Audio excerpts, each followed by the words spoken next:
خو موږ دې انحصار او اکتفا په دې ونه کړو چې موږ دې راپاسو او د خپل لیډرشپ دفاع دې وکړو.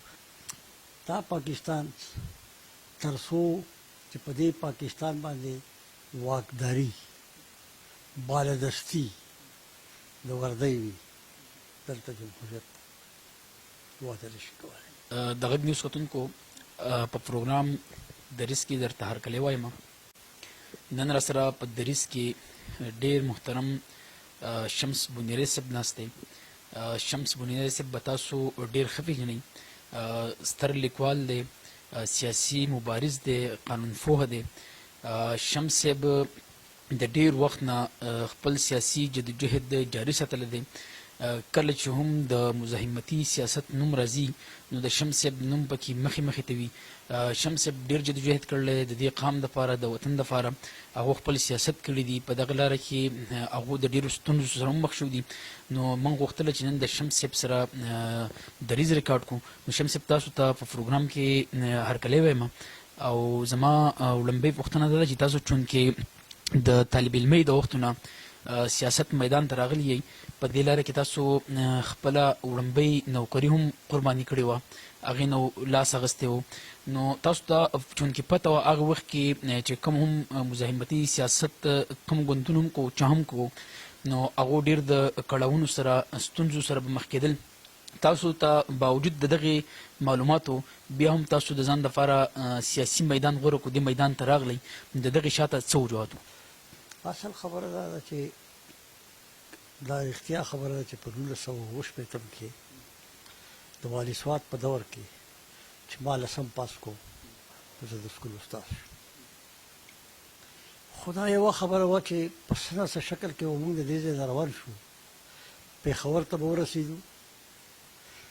زمونږ دلته ځینې دوستان خصوصا په هغې کې د پاچا مختار پاچا چې هغه به هلته سبق وي، موږ به د دوستۍ او تعلق او رشتو په بنیاد لاړو. هلته به زمونږ د اجمل خټک سره، د قلندر مومن سره، د ولي محمد طوفان سره، د مهدي شاه باچا سره ملاقاتونه وشو او موږ ته به پته ولګېده چې دا دنیاګانې دوه دي. یو د امبېلې نه را په دې خوا ده چې په دې ټوپۍ پرته ده، په دې شهید پروت دی، بل د امبېلې نه اخوا چې هلته دنیا ده، په دې کې خلک خبرې کولی شي. دا احساس په موږ کې دوه خبرې پیدا کړې چې یو د ذات لپاره پیسې وګټو او یا د خپل قام د ناموس لپاره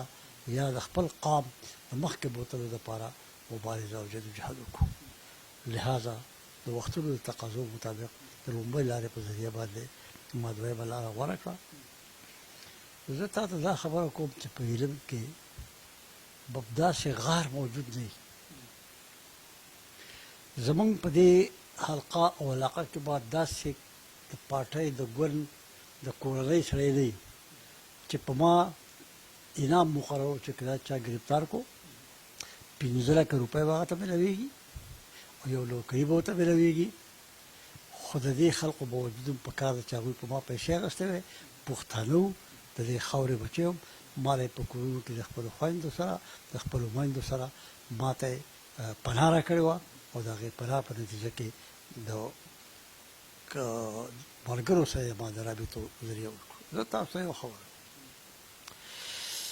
زه په مفروضیه کې چې پاتې کېدم نو موږ به دا خپل مواد د یو ځای نه بل ځای ته لېږل. نو تاسو سوچ وکړئ چې دلته ما یوه ښځه پیدا کړې وه او خدای دې وبخښي شاګۍ د هغې نوم و. ما به هغې ته سره لوپټه په سر کړه، هغې ته ما په ټوکرۍ کې دانې واچولې، د ټوکرۍ د دانې کې به دننه ما هغې ته د پارټۍ لټریچر به په هغې کې کېښودو. دا به روانه وه، خلقو ته به پته هم نه لګېده، بلکې دا به لاړه په بل ځای کې به هغه دانې به هم هلته پرېښودې یا هغو به له په مقابله کې څه مواد ورکړو کور ته به راوشي. همدغه وجه ده چې دا بنیر چې موږ نن په دې کې د یو بل سره متعارف یو، دا زموږ د قربانو نتیجه ده او د هغې قربانو موږ په خپلو قربانو باندې خفه نه یو، ستومانه نه یو. که موږ جیل تېر کړی دی، که موږ مصیبت تېر کړی دی، که هر څه تېر کړي دي او که سبا بیا دا خبر راځي چې وړی ته د خاورې خبرې، خاوره نوم دی د مور، که دلته د وطن خبر راځي دا نوم دی د پلار، که دلته زمونږ د ترقۍ خبر راځي د دې نوم دی زمونږ بچي. پکار ده چې موږ په خپل ژوند کې د خپلې خاورې لپاره د خپل وطن لپاره د خپل تاریخ لپاره د خپلو بچو لپاره د روښانه مستقبل که تکمیل ته ورسو چې دروازې د هغې لپاره کله وشو. شمس صاحب څنګه چې لکه تاسو وي تاسو ډېر وخت جلا وطن شوي هم وي ډېر وخت زندانونو کې پاتې شوي تر دې پورې چې ستاسو جایدادونه دا هم ضبط شوي دي د کورنۍ نور غړي مو والد صاحب بچي هم هغوی جیل ته تللي دي دومره سختو ته تاسو ځان نیولی و ستاسو چې کوم اهداف و تاسو څومره ګڼئ چې هغې کې تاسو څومره لاسته راوړنې چې کوم دی هغه کړي دي؟ اولنۍ خبره دا ده یوې غاړې ته د انسان د خواهشاتو خبرې بلې غاړې ته د ټولنې د معروضاتو د ضرورتو خبرې په خواهشاتو کې دا عهدې راتلو دا قبلول د ګل نه په مختلفو طریقو باندې پیسې اخیستل او د خپل هدف په ځای باندې د خپل لیډر د خوشحالولو په خاطر باندې د هدف په ځای باندې هغه ته مقام ورکول چې نتیجې په ده باندې راشي دا د خواهشاتو خبره ده. لوازمات دا او لوازمات دا دي چې زه په دې پوهېږم چې که په دې وطن کې هندوستان آزاد شوی دی که په دې وطن کې نن د بنګال په خاوره حسینه واجد د مجیب الرحمن لور ناسته ده که زه دنیا ته ګورم او د کلینټن تاریخ ما ته مخې ته پروت دی که زه ګورم نو ما ته د ابراهیم لینکن تاریخ مخې ته پروت دی ما ته هغه ټول تاریخونه مخې ته پراته دي په کومو خلقو کې چې محنت موجود وي هغه په دریاب د پاسه د ژوند لپاره ځان ته موقع برابرولی شي نو که دا تاریخ موږ ته په نظر وساتو نو موږ پخپله موږ نشو کولی خو که سبا د خپل هدف ته رسولو لپاره مثال په طور کې موږ تاریخ لرو خو دا تاریخ موږ ته چا ښودلی دی دا تاریخ ته دې موږ ته د خورولو دپاره موقع نه دي میلاو شوي زموږ ګوند فیصله کړې ده چې په دې تمامه صوبه کې موږ اوس په هره میاشت کې په هر یو ضلع کې او د باچا خان په مرکز کې یوث ارګنایزیشن راغواړو پیسپ راغواړو پارټي راغواړو نوجوانان راغواړو او هغوی ته موږ سټډي سرکار کې وکړو او ورته وایو چې ستاسو تاریخ څه ستاسو جغرافیه څه ده نو انشاءالله تعالی دا په 10 تاریخ باندې چې کومه جرګه روانه ده دا هم یو ډېر زیات ښه اقدام دی چې که موږ دې نه بار پاتې شو دا به د خپل ځان او د خپل ضمیر سره زیاتې کړو خو که زموږ په ژوند کې موږ خپل مقاصدو ته ونه رسو خو چې د هغې لپاره د ملګرو په شکل کې موږ خپله سرمایه پاتې کړو خپل اواز ژوندی پاتې کړو دا هدف به موږ ضرور سرته رسي. تاسو چونکې جوړ مشاهده لرئ ډېر مطالعه د سیاسي تحریکونو کې پاتې شوي تاسو د نن ځوان او کم تیر دور ځوان چې و هغې ته په څه نظر ګورئ چې هغه وخت کې سیاسي شعور په ځوانانو کې زیات و که ننني ځوان چې کوم دی هغه کې تاسو په څه نظر ګورئ؟ اولنۍ خبره چې دا کومې خبرې موږ کوو دا د هوا خبرې دي دا د تاریخ خبرې دي او هر څوک د هر څه نه انکار کولی شي خو د خپل خبرې نه د خپلې وعدې نه هغه بیا انحراف نشي کولی. تاسو ته دا یو خبره کوم چې د فرانس تر ټولو لوی لیکوال چې دی هغه نوم دی روسو. دا روسو چې د دنیا څومره لوی سړی دی دومره زیات ګناهونه یې کړي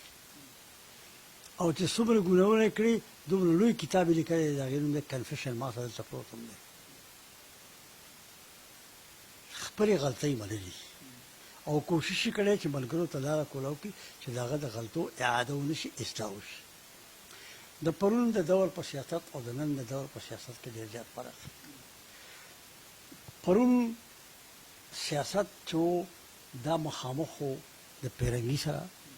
پرون سیاست چې دا مخامخ و د قوم پرستۍ د سوال سره اوس د وختونو د تېرېدو په نتیجه کې په قومونو کې دننه قومیتونه یا په دغې قوتونو کې دننه بعضې خلک د خپل فکر د خورولو او د پیدا کېدو خبره کوي. لہذا اوس وخت دومره سیوا شوی دی چې د دې راغونډول د دې مشکلاتو راغونډول اسان کار نه دی. شعور چې موږ اوسېږو په دې دور کې د هغې په مقابله کې نن زیات شعور ضرورت دی. پرون ما د ساینس په بنیاد باندې ما د نورو ذریعو باندې ما څوک کنوینس کولی نه شو خو نن زه وایم چې فلسفه د علومو مور ده. تاریخ زموږ د قام یو آینه ده چې په دې آینه کې موږ ځان ته ګورو نو پرون موږ صرف ځان په آین کې کوت نن موږ او آین د یو بل نه دومره شرمېږو چې په آین ته ګورو نو آین ماتېږي نو د دې شعور د خورولو چې څومره زیات ضرورت نن دی دومره زیات ضرورت زموږ او ستاسو دی چې دا شعور خور کړو د فرد په ځای باندې موږ اجتماعي سیاست وکړو انفراد چې کوم دی دا یو طرف ته کېدو خو بلې غاړې ته دویم د ټولو لویه خبره دا ده چې اجتماعي د نظر خاوندان موږ را یو ځای کړو موږ دا خواره کړو په سټوډنټانو کې خواره کړو په یوت کې خواره کړو په استادانو کې خواره کړو په ډاکټرانو کې خواره کړو چې تاسو چې د خپل ځان دپاره د خپلو بچو دپاره کار کوئ بېشکه خو دا خاوره هم ستاسو نه وخت غواړي خبره غواړي مستقبل غواړي ته به سبا نه یې ستا نه به ستا بچی دا غواړي چې تا ماله څه جمع کړي خو ستا نه به ستا قامي بچي هم څه غواړي چې تا ماته څه شی پرېښی دی موږ اخري پوښتنه شمس صاحب چې نن سبا چې کومې سیاسي ګوندونه دي نو هغه کې تاسو څه ګڼئ چې څومره دننه په هغه کې په کوم چې د جمهوریت نارې وایي دننه دوی کې څومره په خپله باندې جمهوریت دی یا دننه دې کې چې څه هم فیصلې کېږي نو هغه په جمهوریت باندې کېږي تاریخ کې دې نه انکار نشي کېدی یو واقعه تاسو ته بیانوم دا هغه وخت چې دا بزنجو موږ ته پخپله کړ حیدرآباد سازش کیس چې ختم شو نو ضیاءالله ډوډۍ وکړه دې کې خیر بخش بریو عطاالله مینګلو پکې او بزنجو صاحب پکې چې کله په ایوان کې دې ته ورغلو او ډوډۍ ښودل نو ضیاءالله خو وی چې یہ غیر سیاسی کارا ہے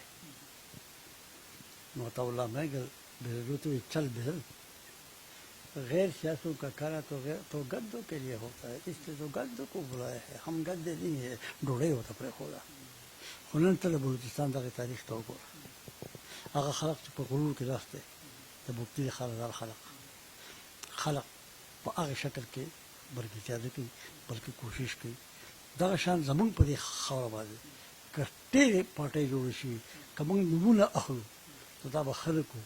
دا به موږ الزامونه لګو دا به موږ خپل ملګري خپل آزاد نه کټ کوو خو د وخت او د حالاتو ضرورت دا دی چې اوس وخت یو اواز کوي وخت یو اواز کوي چې په دې خاوره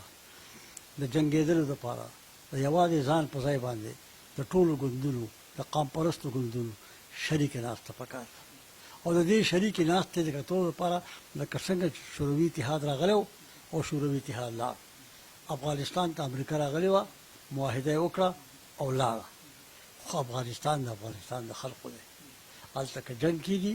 هلته که ساتنه کېږي دا به د افغانستان خلق کوي د هغو ملګرتیا به څوک کوي ځکه د دا یو بله خبره کوم خو زه د پښتون خبره کوم زه هم پښتون یم ورور مې دی د یو نیکه اولاد یو په کار ده چې په دې جنګ کې د هغو په مرسته کې موږ ټول کینو او دا د خوشحالۍ خبره دا ده چې په 10 تاریخ چې موږ کومه جرګه راغوښتې ده باچا خان مرکز ته دا په چا په مشرۍ کې نه ده بلکې یې کې موږ ټول پښتانه راغوښتي دي هغې کې موږ تجاویز ورکړو د دغې تجاویز په نتیجه کې به بیا مشترکه کمیټې جوړو دغه مشترکه کمیټې به راځي د مشرانو ته به یو پروګرام دی کوشش به دا کوو چې څنګه حالات تنګېږي موږ هم دا حالات چې کوم دی په خپل دښمن قوتونو تنګ کړو هغوی ته خپل یو دیوال جوړ کړو په دې دیوال کې دننه چې کوم سوري چې دا سوري موږ لرې کړو کوم اختلافات دي دا اختلافات په دوستانه انداز کې ختم کړو لہذا هر څوک چې د دې خاورې د دې وطن خبره کوي که د هر ګوند نه کوي که د هر بیرغ دلان نه کوي خو چې مقاصد یې وي په کار ده چې موږ د هغه سره د هغه په شریکو مقاصدو کې ملګرتیا وکړو او په خپلو شریکو مقاصدو کې دغه خلک راوغواړو د هغوی نه قبول واخلو د هغوی نه ولټ ډېره مهرباني شمس صاحب غږ نیوز د وخت راکولو ګرانو کتونکو د دې سره هم زموږ د نن پروګرام پای ته رسي تر بل پروګرام پورې درنه اجازه غواړم